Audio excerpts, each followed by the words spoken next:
listening to the Horror Shots Podcast.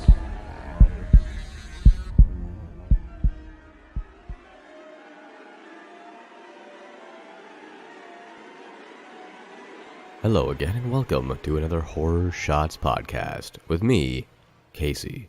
I know it's been a very long time since I've released anything. I think it's been about a month, but to be fair, I kind of needed that month off. The holidays snuck up on me and, with all the family stuff and work and pretty much everything in life being crazy around that time, I just needed some time for myself. I needed some time to take off and just do nothing. Work got really slow and then work got really busy. And then over the holidays, when you're already spending hundreds of dollars on gifts and going out and all that sort of stuff, my car died. So I needed to go get a new car. So I was kind of stressed. I just wanted to get that out in the open. I didn't want to have the feeling that I was abandoning you guys. I don't want you to think that I was abandoning anyone here. This is my passion project. I love doing this podcast more than anything. It's so much fun. And I love looking into all these sort of demons and mysterious events and all sorts of different things. So I'm very thankful that you stuck it all out and you're here again listening to me yammer on about some supernatural stuff. Before we get started, I do want to get some housekeeping out of the way as per usual. And I really do hope that you had a great holiday, be it Christmas or the solstice or New Year, or whatever your tradition, culture, or religion or belief system has you doing around that time of year.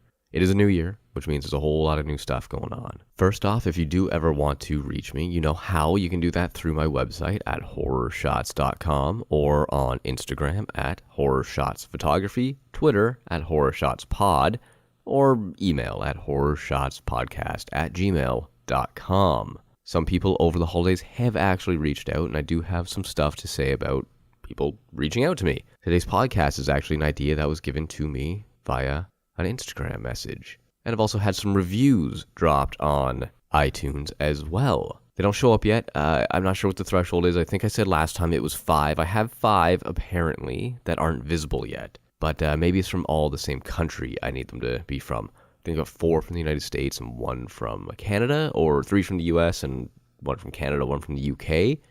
Anyway, I'm going to read those off right now. So back in February of 2018, Harms10 from the UK said the following: a must for any fan of the macabre. The host is clearly knowledgeable and passionate about the subjects.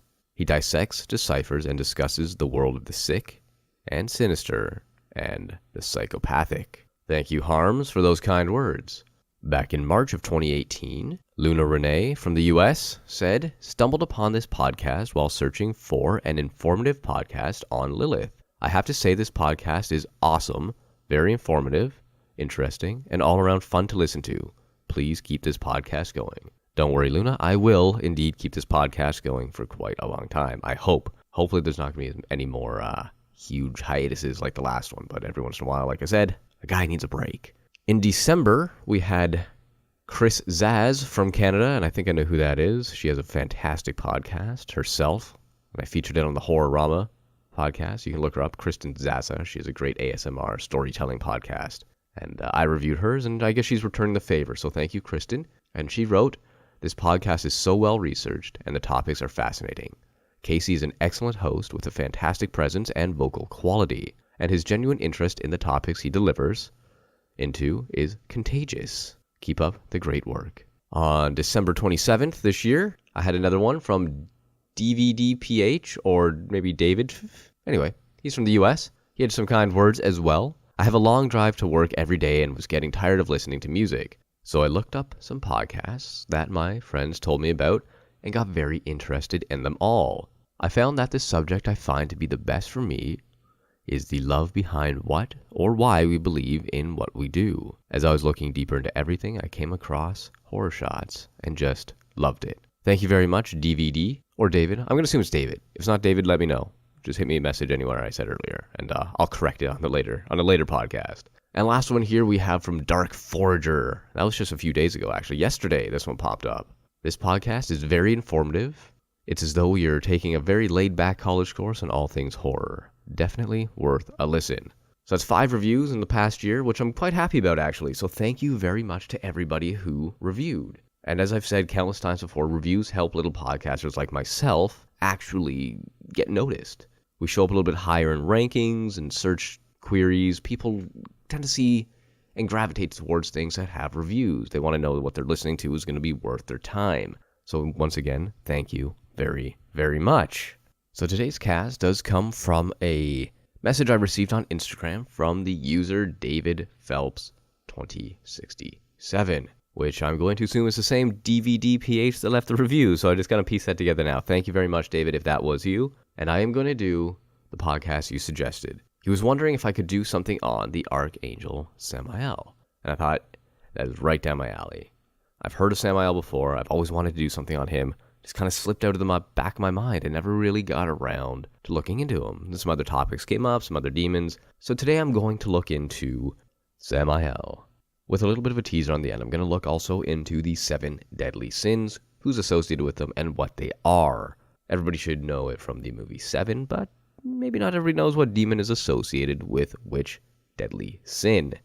But enough on that. I'm going to read an excerpt, or actually the full article rather, on Samael from the Dictionary of Demons by Michelle Bellinger. Samael is a complicated figure, variously identified as both fallen angel and loyal member of the heavenly hierarchies. Although he eventually made his way into the demonology of Christian Europe, Samael has his roots planted firmly in Jewish folklore. In the Chronicles of Jeremiel, Samael is described as the chief of the Satans. And you may remember I did do a segment on Satan and his various names about 3 or 4 podcasts ago. Even though this text depicts him as one of the most wicked angels, he is nevertheless presented as an angel in service to the Lord. He's an angel of death, and he's chosen to collect the soul of Moses. In the Jewish Haggadah, Samael is said to be the guardian of Jacob's brother Esau. In this capacity, Samael is also an evil angel because the Haggadah presents Esau as a thoroughly wicked person, attached only to the material world and drawn to worship in places of idolatry. In the Zohar, a primary text of the Kabbalah, Samael is associated with the evil entity Amalek, the god of the physical world. Here, Samael's name is said to be the occult name of Amalek. According to the Zohar, Samael means poison of God. In his work, The Holy Cabal, occultist A.E. Waite defines Samael as the severity of God. In this work, Samael is also equated with both Satan and the serpent.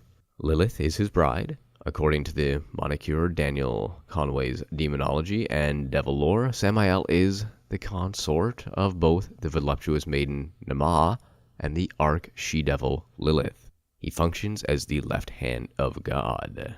In the Gnostic Apocryphon of John, found among the Nag Hammadi manuscripts, Samael is given another name for the evil demiurge of the physical world. This echoes the statements of the Zohar concerning Samael's connection to the material realm. Samael, sometimes also spelled S-A-M-M-A-E-L as opposed to just S-M-A-E-L, made his way into the Grimoire traditions. In the Heptameron, he is described as an angel. He is said to rule over both Monday and Tuesday. He appears in the 1505 Faustbuch, entitled Magie Naturalis et Eternelle, where he is identified with the element of fire. Henry Cornelius Agrippa associates him with Euresis, another form of Orions, the demonic guardian of the East. Mathers repeats this association in his edition of the Sacred Magic of Abramelin and the Mage. Samael also appears in the Mathers translation of the Grimoire of Armadale. In keeping with the confusion surrounding this ancient figure, the text also identifies Samael as both a fallen angel and a heavenly being. As a fallen angel, Samael is said to teach magic, necromancy, and the occult sciences. Oddly, he also teaches jurisprudence as well. According to the Grimoire of Armadale, Samael can also reveal what necromantic practices are the most dangerous and should not be abused. Curiously, Samael also appeared in the list of 7 archangels composed by Saint Gregory, who served as Pope Gregory from 590 until 604. So like many demons or archangels, Samael has a very complicated and interesting history. It's really unknown, as with many of these, what role he played in the mythology and religion of Christianity and Judaism back when it was in its early days. It's really hard to tell when you're listed as both an angel and a fallen angel, an angel of death and an angel of the Lord. It's really confusing, but stranger things have happened, and as we know, angels do fall. We look at Satan, and many of the demons we've looked at in the past were fallen angels as well. During the great battle of heaven, or whatever you want to call it, many, many angels did fall. Maybe Samael was one of them. Apparently he was one of Lilith's lovers or relationships. So very interesting, as Lilith is most likely the mother of demons. Now, I did promise you a little tidbit at the end of this, which is what we're coming to now. I know it's a little bit of a shorter podcast, but this one was done kind of on a whim. I wasn't even sure I wanted to come back this week. But I did find some time, and I found the energy, and here I am. So let's get going. Let's continue on with this. I promised you the 7 deadly sins. So here they are. The 7 deadly sins is a list of major offenses developed by St. Gregory the Great in 590 during his tenure as Pope.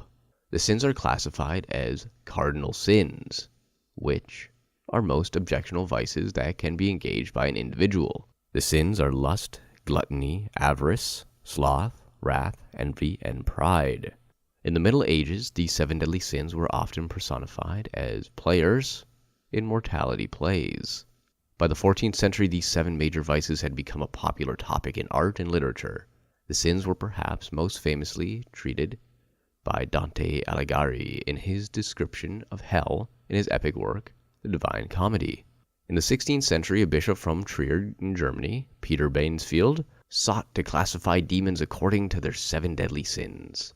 The way Bainsfield saw it, each demon had a preferred sin that it would use to tempt humanity.